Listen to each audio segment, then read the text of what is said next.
starts, I think, after.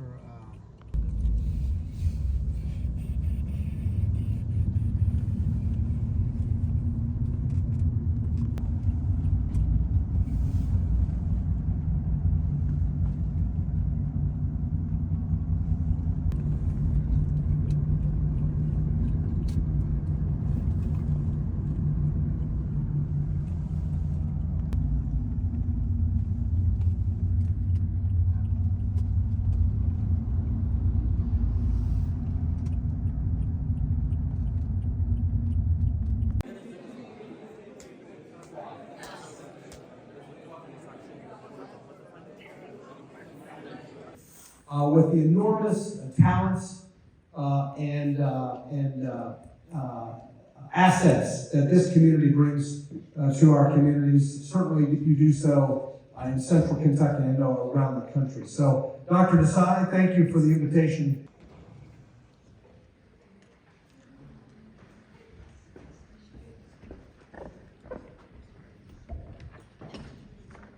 India Partnership Summit. I want to thank the Foundation for India and Indian Diaspora Studies for organizing this very, very significant event. I trust that you have had a successful day advocating for issues of concern here on Capitol Hill. I represent the 2nd Congressional District of Georgia in the United States House of Representatives. I represent Middle and Southwest Georgia.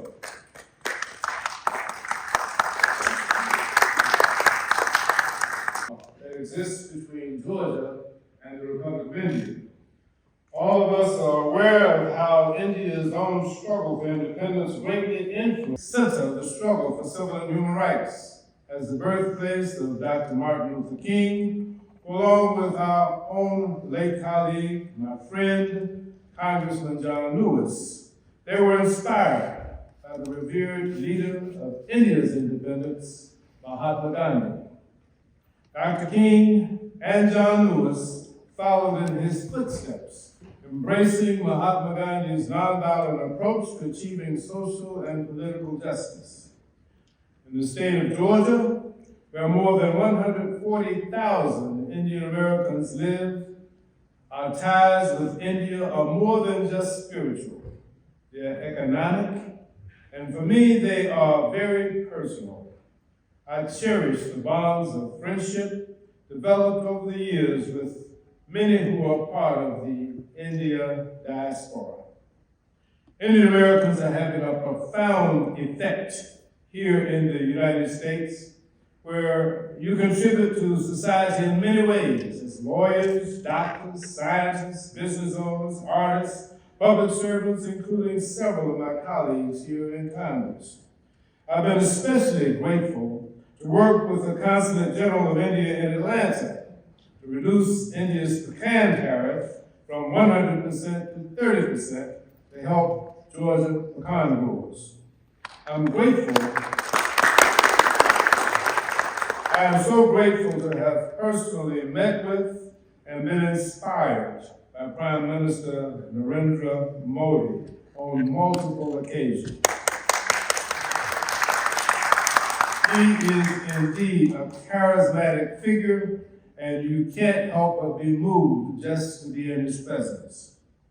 We've also worked together to strengthen our defense partnership, to tackle climate change, and to bolster the cultural ties between our two nations.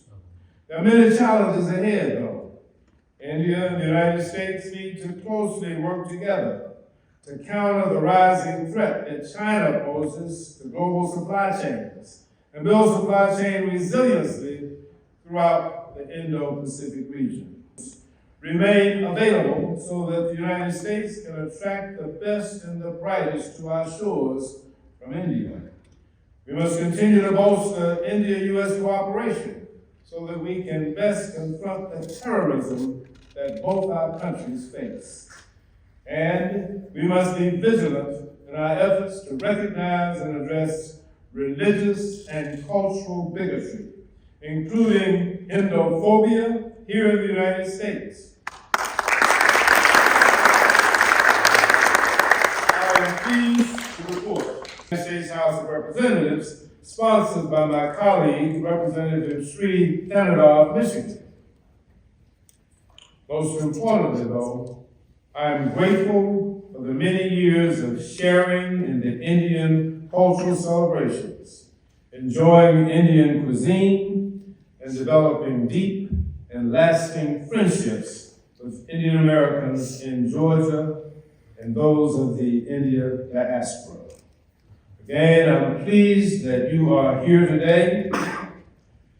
Jai Hind, India, Jai Hind, United States.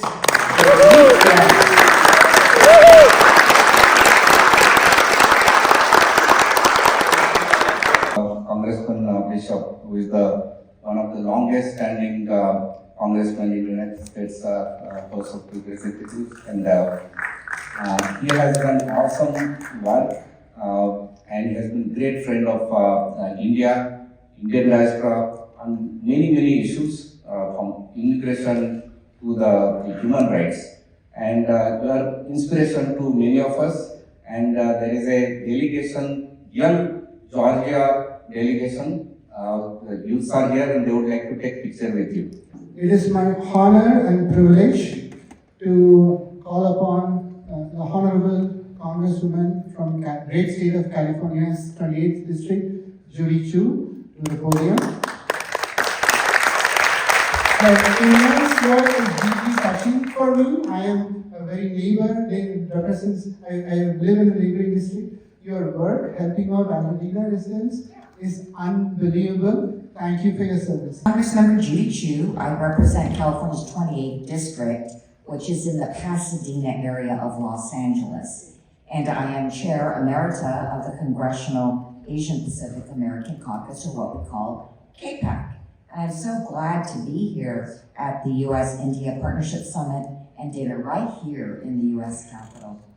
Indian Americans are one of the fastest growing groups in the country, and events like this are so important for ensuring that your views are represented here in Congress. And as a proud member of the India and Indian Americans Caucus, chaired by my colleague from California, Congressmember Ro Khanna, I'm proud to work with you on so many important issues. This caucus has nearly 150 bipartisan members from all over the country, all working to support the U.S.-India relationship and the Indian American community. Indian Americans have contributed so much to the United States, and many of those contributions were made possible because of an immigration and visa system that gave so many high-skilled people from India the opportunity to come to the United States to study, work, and grow their families here. In fact, there are more international students from India than any other country in the world, many of whom are hoping for an opportunity to stay in the U.S. and contribute to our economy. But these pathways are under threat by the administration's crackdown on international student visas and even green cards. But I believe we should be expanding, not restricting, these opportunities to study here, yes, absolutely. Which is why I've urged the administration to reverse its revocation of student visas and to allow international students to continue to study here. And there are far too many people from India who've been waiting for years, if not decades, to get an H-1B employment visa. But because of the per-country caps, cannot, which very much disadvantage those from large countries like India and China. And so that's why I was a proud co-sponsor of the ECO Act, which would have lifted those caps.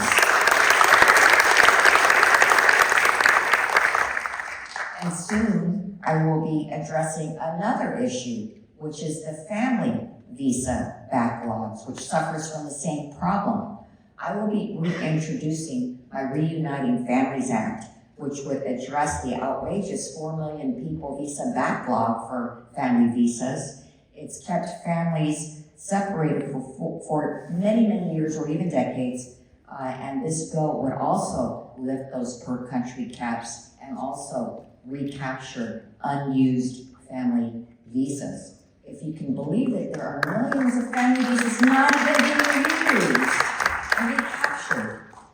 So it is an outrage, and this needs to be changed. Also, I want to tell you that as a member of the Ways and Means Committee, which has jurisdiction over international trade, I believe that Congress should take a leading role in promoting a stronger, mutually beneficial economic relationship between the U.S. and India. I know that President Trump has proposed increasing these tariffs with India to 26%. That was his latest, and then he reduced it down to 10%. But in reality, these tariffs are being imposed under an emergency power. And what I believe is that Congress needs to reassert its authority over tariffs, because these tariffs should be approved by us and not just imposed willy-nilly. And then, by doing that, we can pursue a policy that will help our countries work together on sectors like technology, defense, energy, and supply chain resilience. Supporting India's economic development and democracy benefits both of our countries, which is why it's so important that you are here today to talk to members of Congress from around the country and on both sides of the aisle about supporting this relationship and supporting the Indian American community. So thank you for your hard work, and I look forward to our continued partnership. For inviting AJC for the fourth year in a row now to speak to you at your annual Advocacy Day on Capitol Hill. Probably one of the two most prominent Indian American engagements on Capitol Hill, the other, of course, being the Great Diwali celebration, where I have spoken twice in the last 2 years. Thank you for having me tonight. I understand I'm your last speaker, so I'm going to be brief because I know you guys have had a long day. You've had a really long day, but you know what? It's an important day. I want to say thank you for taking your time to come to the Hill, because what you're doing here today and over this week is impactful and important. How many of you know that friendships and partnerships are important to strengthen this world? They are critically important to strengthen this world. And we have a great friend and partner in India, and we are grateful to that. And I want you to hear me say that at the outset of my remarks today, because you can trace back the partnerships and the friendships for many, many decades, longer than that. But let's just go back to 2004. A tragedy of an earthquake and tsunami in 2004 that led to the Quadrilateral Security Dialogue that still today allows for diplomatic efforts between Australia and us and Japan and you as we talk about things that are important to all of us. You know, there are times, you know who your friends are in time of need, right? This last week we had a horrible tragedy in the state of Texas. It is in those moments when you understand and the depth of that tragedy and the depth of the need that you have, who your friends are, because they come to your aid, they grieve with you, they help you, they stand with you, they bear that burden with you. India and the United States have done that time and time and time again. And guess what? I predict we're going to continue to do that time and time and time again. So let me start by just saying thank you to you. The economic ties are something that are just remarkable between India and the United States. As we look at the fact that India is the 7th largest trading partner for the United States, and since 2021, the United States is India's largest importer, right? We have this really wonderful bond, but it's not just economic, it is diplomatic. It is now, in a lot of sense, security. It is a desire to see a prosperous world, a secure world, a world where peace, stability, prosperity can reign supreme. Would you agree with that? I know you do, and I know that's why you're working hard to advocate for the things that are important to India on this trip. And you absolutely should, because as we look worldwide and we understand who our critical partners are moving forward, the United States must not and cannot and is not overlooking India. And that goes even to what's happened in the last few months. February 2025, as you guys know, a great White House meeting great dialogue that is going to bear lots of fruit moving forward in the defense industry. I'm here, I'm just delighted to be here. I'm always delighted to be at any Indian Diaspora meeting. The reason for which is the food. Well, I should say, that alone would draw me, but that is not the only reason. I'm glad to be here for a number of reasons, but I'm in a very dangerous position now, which is that I am standing between us and the food. So I'll try to keep it quick. Really, what draws me here is just how important this community is. This may not come as a surprise, but there are lots of country diaspora groups that meet on Capitol Hill, that meet with different groups, and all of them will say, "Oh, I'm not gonna hit any country in particular, but oh, this particular country, its relationship with America is so important. Oh, this other country, its relationship with America is important." Good evening, everyone. I am one of those new members of Congress, not quite as new as Randy Fine, who is front and center here, but something that I valued throughout my time is to use both of my ears and one mouth. I'm a relatively new member, like I had said. I was a heavy highway electrical contractor in my last life, so I'm very fortunate to serve on transportation infrastructure. I'm the vice chairman of highway transit. I'm on the aviation subcommittee, as well as FEMA and public buildings. Also serve on the agriculture committee and small business. And some of the best entrepreneurs that we have in northeastern Pennsylvania, I'm not sure if any of ours are here tonight, but it's developed through the relationship of the United States and India, and it's a relationship that I hold very close to my heart and cherish, and want to be able to advocate for the best that I can. Solve the avian bird flu that is currently going on through the implementation of various different bean products. And that's the innovation that we need to incentivize, that we need to continue to nurture and foster, because we have an incredible opportunity. I think the United States and India have incredible mountains to move together, and obviously we're stronger in numbers. And I'm here for the first time. Thank you for welcoming me. Thank you for allowing me the opportunity to speak, and I look forward to years of continued relationships where we can continue to advocate. Our office is Walworth 1133. Please stop by while you're up on the Hill over the next few days, and again, really appreciate you having me.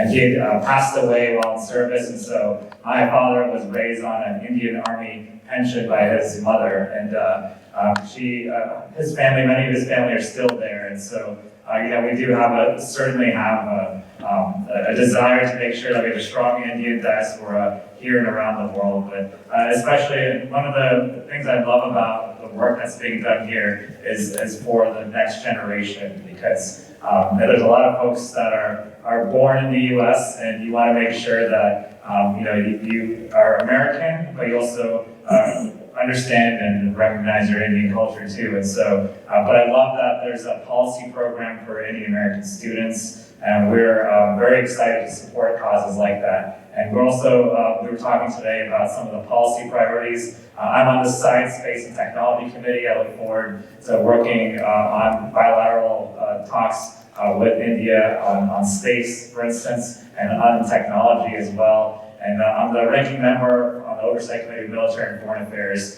so obviously that's going to come into play. I'm very excited though for working with all of you, and looking forward to being your champion in Congress. So thank you so much for having me. We brought half the room on stage. So you've been tough time finding the room. We're still trying to figure out where everything is. So I'm glad we ultimately did. It's an honor to be here. And thank you all for coming and making your voices heard. I want to tell you why I wanted to come and speak with you today. So I am Jewish. I am the first Republican Jew ever elected from Florida to the United States Congress. And I came because so many of the values in my faith are similar to those who come from Indian heritage. In fact, I met the smartest kid in the world when I was running for office. His name was Reuben Shaw. He was actually a Jewish Indian kid. I said, man, you must be really, really good at math. And so, but the values that drive Indian entrepreneurs are the value that drove me. I'm not supposed to be here.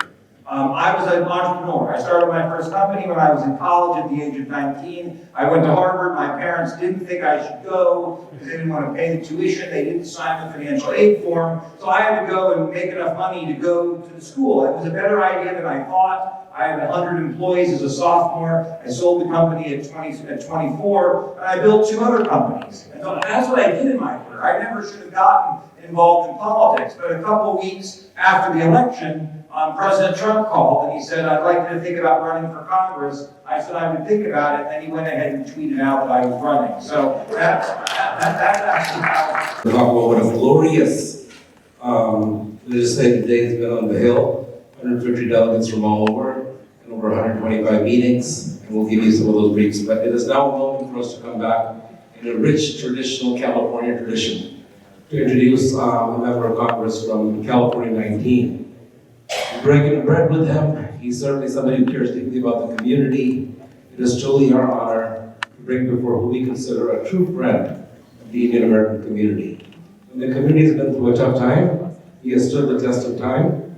He stood with us. American relationship. So thank you, Yogi. And thanks to all of you for being here. I truly appreciate not just this brief opportunity to say hello, but I really appreciated the meeting that I had with the advocates. And today we are talking from the Capitol Hill, and then thanks for coming for the FIIDS event. Of course. Tell us more about your association with Indo-American community and what do you feel being in this event? Well, I've been working with the Indo-American community since I first got elected to the Florida House 8.5 years ago. It's a great story.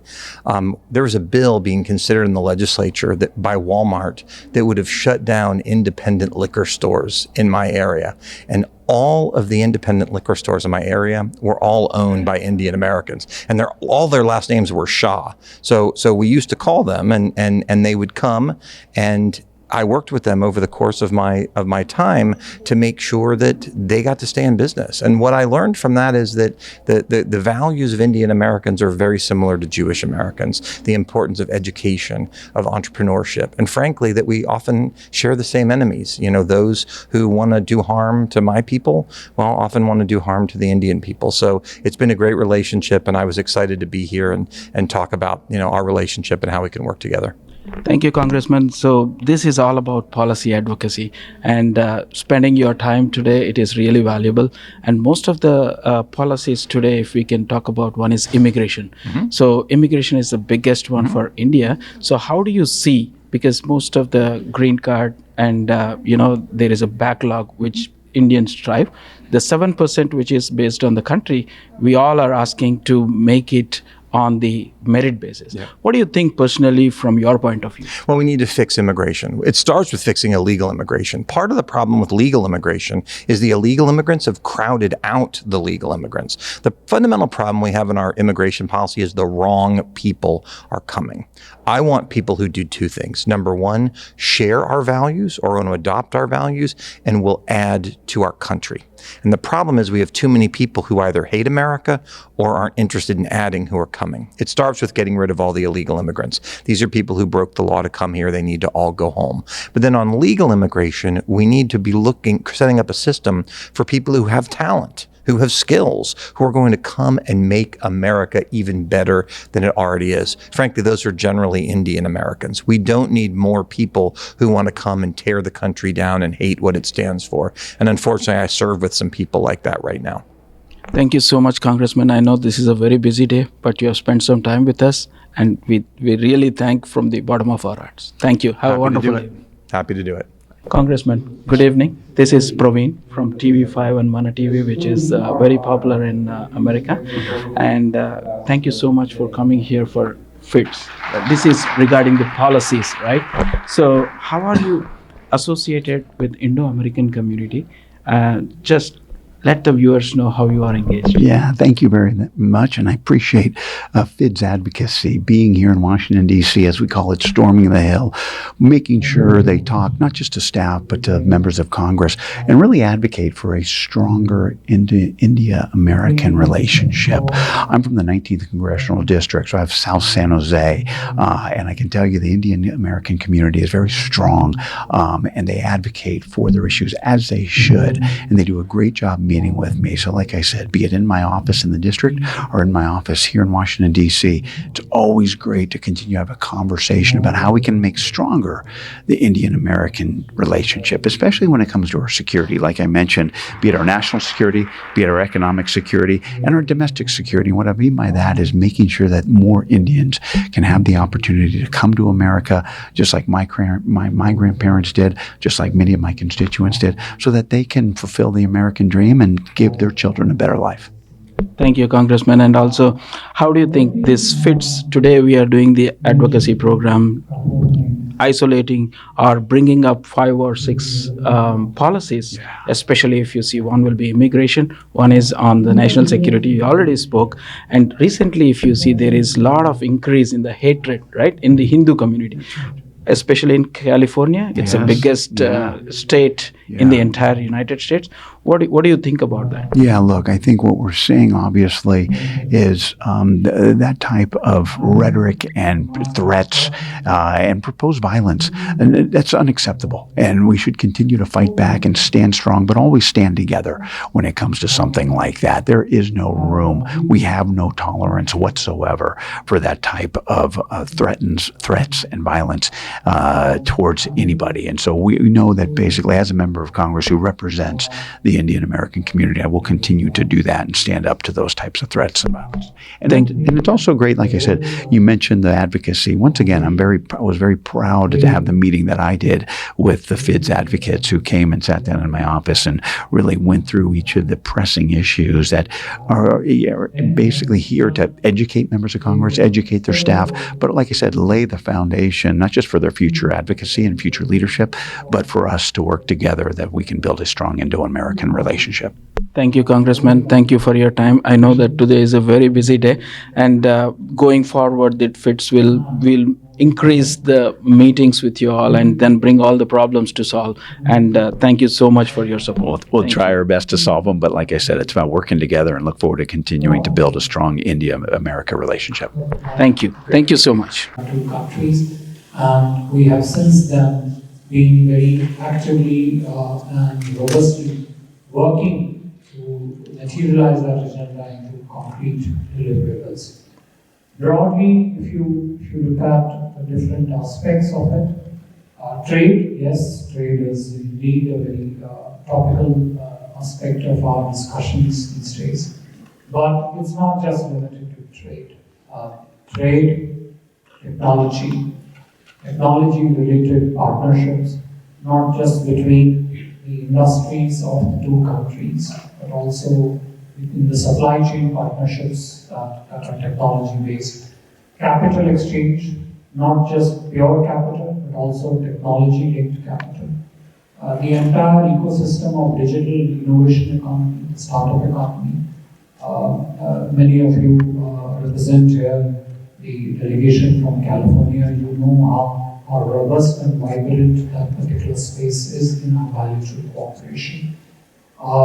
The strategic technology space, the defense and security space, and the counterterrorism space. These are among the 7-8 specific broad verticals under which there is a substantive agenda of partnership that has been built between the two countries and was fleshed out in great detail during Prime Minister's visit. Now, one of the key aspects which drives each one of these relationships forward is actually the contribution of our diaspora to the relationship. I know this has been said often, but I think it cannot be, no matter how many times you repeat it, it still is most relevant aspect that the Indian community, the Indian diaspora, actually serves as a living bridge between our two societies, between our two economies, and actually between our two countries. I think the positive role that you have played directly, many of you through your own roles and responsibilities, through the congressmen and senators from the districts and the states that you come from, through them, and also through events like these, when you come together as a group and you do this convening power of the group to also engage with the congressmen and senators at the Hill, to sensitize them about the nature of progress, the growth in the relationship, and the important stake that they have in building this relationship forward. Not just purely from a bilateral perspective, but also from a broader regional and the global perspective. I would like to commend, of course, the broader diaspora in playing that role, but in particular, the foundation which has done this has organized this event here today, but has also, taken out valuable time from their day jobs to be here for 2 days, 3 days, to meet each of the congressmen from their respective districts, perhaps being senators also. I think it goes a long way in conveying to the congressmen the seriousness with which not just the government, but also the community in the United States is invested in building this relationship. So kudos, congratulations, and great facilitation to the foundation for organizing this event, and through this event doing this most needed, most useful, very valuable outreach to the Congress and the Senator. Thank you once again for giving me this opportunity. Thank you for doing this. In America, would like to have a picture with Honorable Ambassador, but as a representative, right? We had 17 teams, 18 teams we had today. Every team went from different states, and some states we had to combine because even before we threw the thunderous presence on the Capitol Hill, yesterday there was big thunder, and actually so much so that many of our delegates, like for example from Texas, all the flights were cancelled, they could not come. Nevada, Colorado, some of the same thing happened. But we did that thunder. We had 150 delegates coming today and meeting 120 plus elected officials. These meetings were to differentiate. These meetings were not photo ops. These meetings were a serious conversation where in 30 minutes we had discussed 5 different topics. Here the clarification. The topics were US-India relations, of course, that is the first priority. Then, and in that case we discussed a lot of things like major defense partnership, trust, technology partnerships. Then even critical minerals, how India and US can have a critical mineral related processing and other partnerships.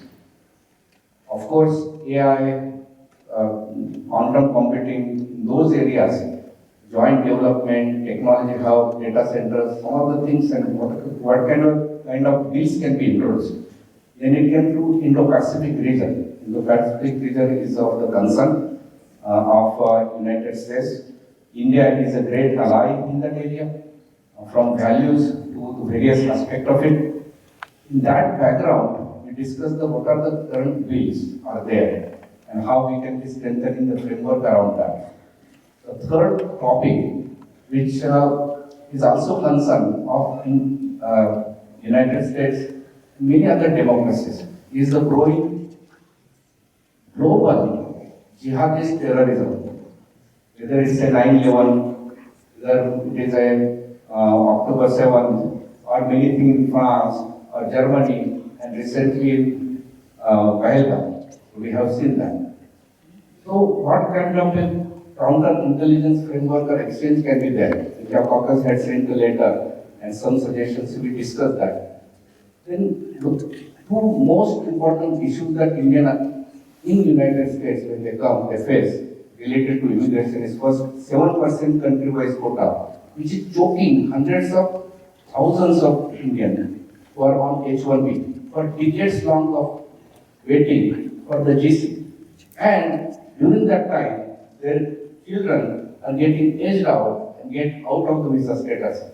So we discussed that we need to reintroduce Eagle Act. We need to reintroduce American Children's Act. And Congresswoman Deborah Ross today promised that next week she will be announcing and filing the American Children's Act. We got pillars from many congressmen that they would like to work bipartisan on the reintroducing Eagle Act. Also, we had just a meeting, because I don't want to name them, but I would like to say that even last year, Senator Marco Rubio had introduced a major defense partnership related act, and there was a commitment now that it would be reintroduced, and not from the Republican this time, the Democrat. Then they will work on the bipartisan. It's good news. So we did discussion, a very serious discussion, half an hour, that how even the Indian American over here are facing some sort of a religious intolerance. It is growing. That trend is alarming, particularly on this pluralistic country. So we did all these serious discussions, and we had even the lot of youths. We had women participation as a representation of representative of them. I would like to introduce our team leads over here, also prominent community members. Also, I would like to just quickly come 5 minutes. We have to wrap up this. So all the delegates leads.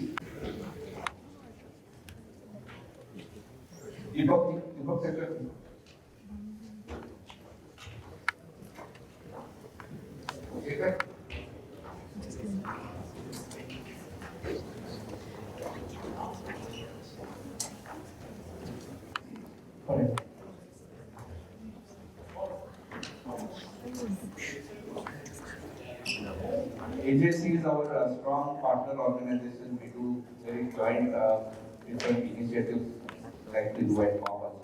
We also are from Anka Aram, like to invite you. Hey Kansaram.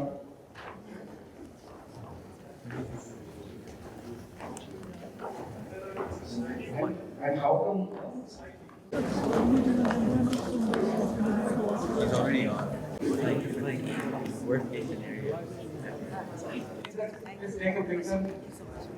I would like to. Good evening. कैसे हो मेरे प्यारे भाइयों और बहनों?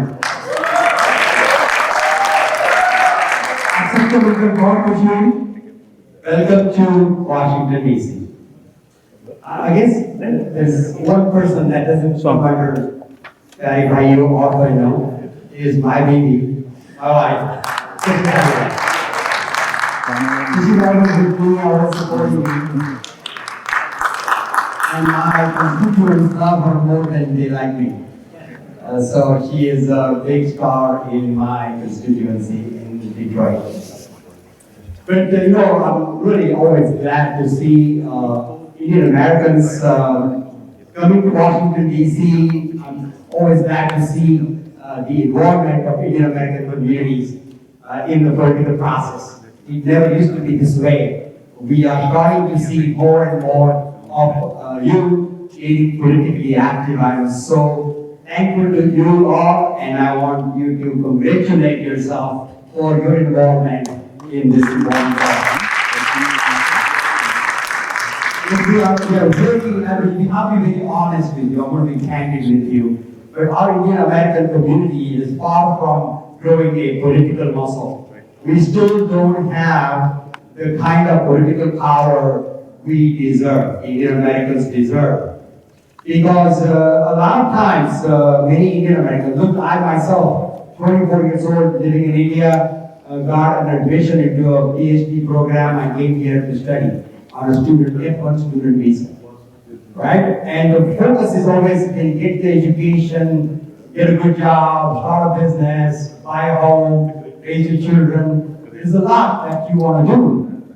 But one thing that we don't focus on is wanting to be part of the mainstream America. And we can only be part of the mainstream America if we have political power in this country. Now, why is political power so important? Because you're starting to see some things here. You're starting to see people being American citizens children of immigrants being deported, right? We're starting to see ICE going indiscriminately, picking people up from Home Depots and schools and places of worship. Our freedom is never guaranteed. Our rights are never guaranteed. We got to fight for it. We got to be vigilant about it. And when we see injustice, we need to stand for that. And that's what I've been doing. I'm thinking, this administration is one of the most anti-immigrant administration we have ever seen. For most anti-immigrant administration, and we got to make sure that our rights are protected. This is a country of immigrants. All of us are immigrants, descendants of immigrants. And immigrants' rights are very, very critical. We need to ensure that we protect, America's greatness is because of the immigrant population. America's greatness is because of the contribution Americans have done to this country. And so we need to continue to ensure that we have a robust immigration policy. We have a comprehensive immigration reform. We need to ensure that we welcome immigrants to this country, immigrants that will contribute to our continued innovation, continue our position America's leadership in innovation, in discovery, in science, in technology, and the contribution of immigrants cannot be discarded. So that is really what we need to do. And we need to do that more so today in this environment than any time before in recent history. So that's what I want to focus on, that we continue to do that. And I want to thank your involvement. I know you went and visited 120 congressional offices today. Great job, great job. Thank you for doing that. And continue to try, continue to focus on that. I is one of the members of Congress who's unapologetically pro-Hindu. I'm unapologetically pro-India. And I'll continue to be a voice among many of my congressional colleagues, our Indian group of Indian members. I'll continue to work on that, continue to be a voice for India. And it was, as a growing up in poverty in India, coming to this country at the age of 24 as a student, it was an immense pleasure for me to be able to escort Prime Minister Narendra Modi to the joint session of the US Congress.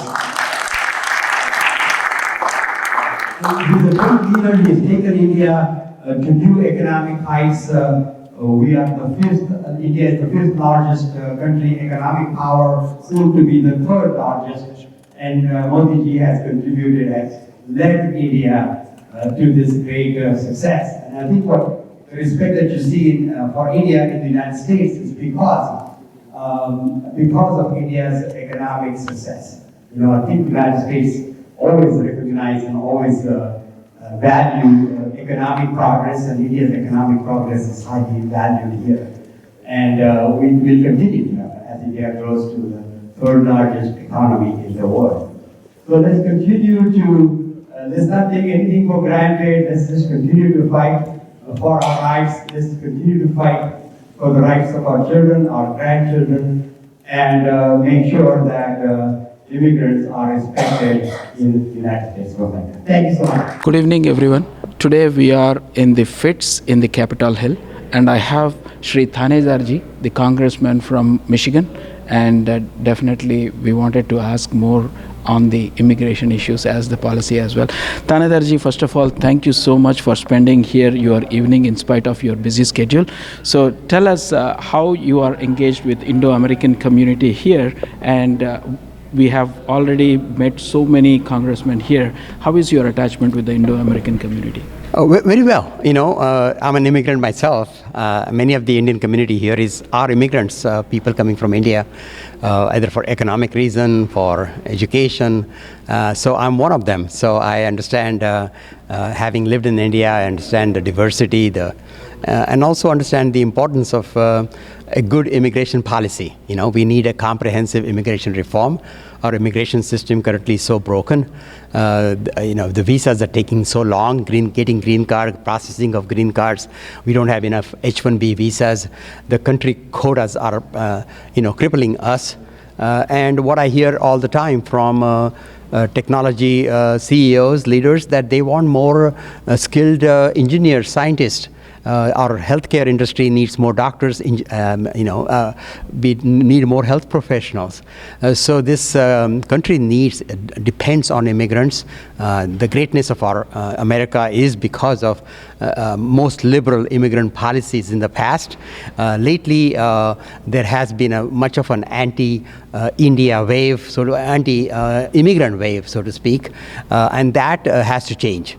We need to not forget the fact that immigrant contribution has been critical in our success, and it needs to continue. And to do that, we need to be most welcoming to immigrants because it's a win-win situation. They come to America, they contribute, they work hard, and I have seen the most patriotic people I've ever seen.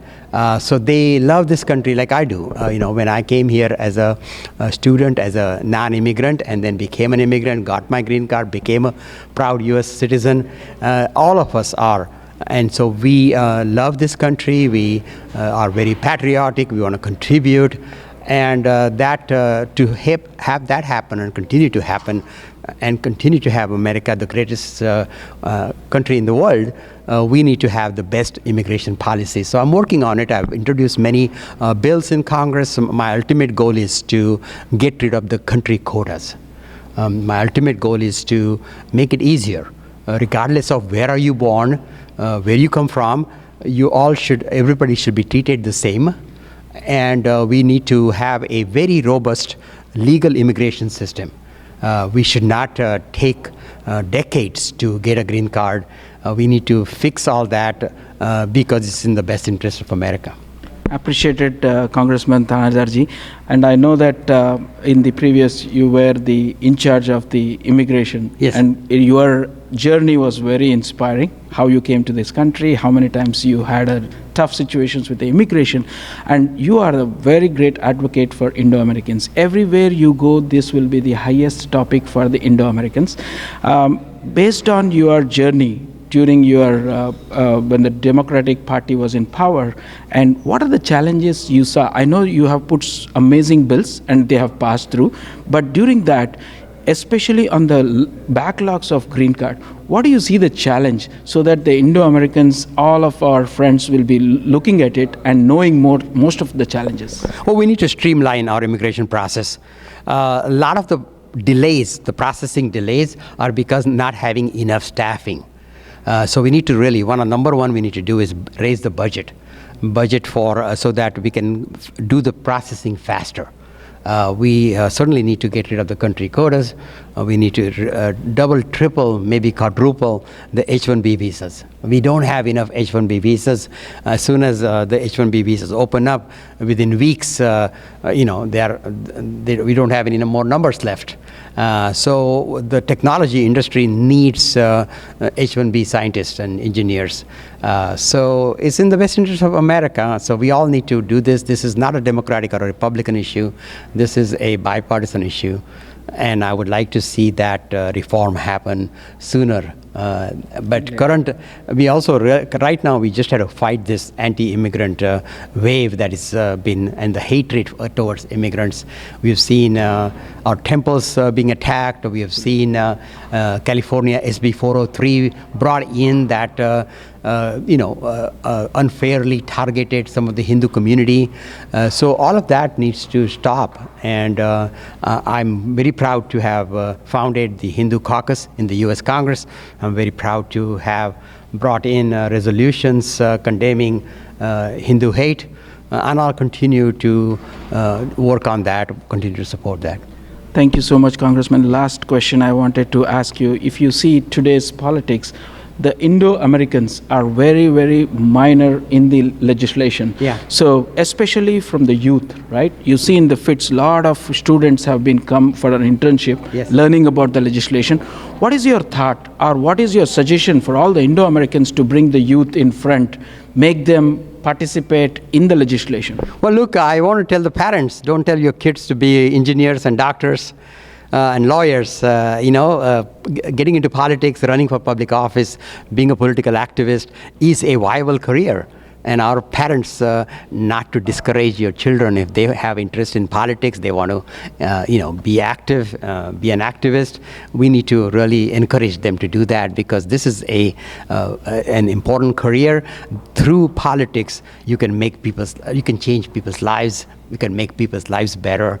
And our younger generation, more than earning money, more than having a big house or nicer cars, they're really focused on wanting to make a difference in this world. And we as parents must not discourage them. We must encourage them to go fight for our rights, fight for what we believe in. And I want to see a lot of young Indian Americans get into politics, get into public service, and make that a good option. Thank you. Thank you for your valuable suggestion. As a closing comment, I would love to hear from you. What is one challenging issue when an Indo-American comes into the legislation, what they face? Well, there is still, you're not looked at as a mainstream, especially somebody like me that is an immigrant. I speak with an accent, I look different, I speak different. And but we are just as much Americans as anybody else is. I've lived in this country for 45 years. I've been a U.S. citizen for 38. And still, when social media, they keep telling me that when I brought the impeachment against this president, a lot of his supporters wanted to denaturalize me, send me back to India. So there is still a lot of hate. There is still a lot of anti-immigrant feelings, sentiments. That has to go away. We have to. What an American is anybody that loves America is an American. No matter what language you speak, no matter where you're born, no matter what your background is. So that is really what we need to focus on. We are all Americans, we all love this country, and we need to celebrate our diversity. Thank you, Congressman. Thank you for your time, and wish you good luck. And also, we encourage that you be part of ours and give guidance for the future. This is the message from Congressman Thanedar, and thank you. Those things is what got me to try this new line of work. I've been in the ready-mix concrete business the last 25 years. I was an assistant prosecutor in my home county before that. So a little bit of a different background, but goals are the same as Mr. Harris stated. I'm proud to serve on the agriculture committee. As I said, it's a very agricultural district. And I think along with the many areas of important trade relationships from all kinds of commerce to military that Representative Harris spoke about. The one I'll focus on more is the agricultural part of it. I think it's an area that could be a great growth area, a great benefit to both India and the United States. So Foundation for India, Indian Diaspora Studies, is a policy institute of Indian Americans for the U.S. interest in Indo-Pacific region, U.S.-India relations, and Indian Americans policies issues. We have been doing for about 1 decade of this work. This is our annual summit. Today we had a wonderful whole day long US-India Partnership Summit was the evening culmination. Before that we had a Capitol Hill Legislative Day. It is a unique project that we do. All over USA, 150 delegates came from different states, 22 states they came. And during the day, met in the small group of 5 or 6 people, met 120 elected officials. During this discussion, we discuss about importance of the Indo-Pacific regions, trade and resiliency and security, particularly on the background of China's expansionist, military, coercive economic agenda, which is a threat from the US point of view. Then we also work on the US-India partnership. Wide range of topics we covered. We covered the major defense partnership, technology association, even the partnership on the critical minerals or the rare earth materials, which is very important for the space and other technologies. We also discuss the trust framework that President Trump has announced, which is actually on the foundation of what President Biden has announced called as ISET, that is a initiative for critical and emerging technologies. On the background of latest Pahalgam attack, we saw a common threat across the democracies, whether it's a 9/11, whether it's a October 7, or what happened in France or Germany and all that thing. There is a high radicalization and a terrorism. So around that, there needs to be a global strategy to work together.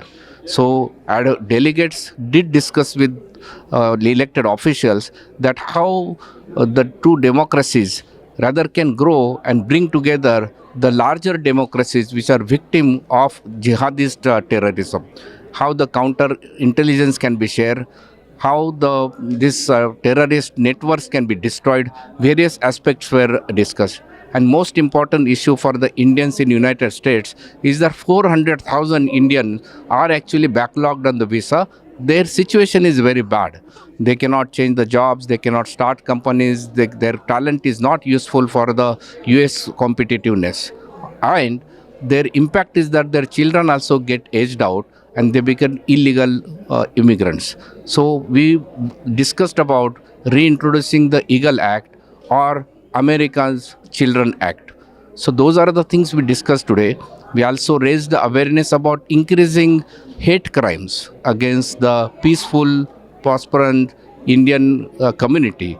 Their temples get attacking, their students in the universities get victim of the hate crime, or label about some untruth labeling happens over there. So we created the awareness about religious phobia that we see it. We also talked about the situation of minorities in Bangladesh. So such wider range of topics we did, and this very unique experience and exercise where this was a small sittings in a one elected officials with this group having very closed door open discussion. Such kind of discussions are going to result into some long-term impact. We hope that this is not the end or this is not a one-day event. FIIDS, this is the advocacy or the awareness is a continuous 365 days activity. So we are committing to make this world better. We are committed to make that US interests in Indo-Pacific are preserved.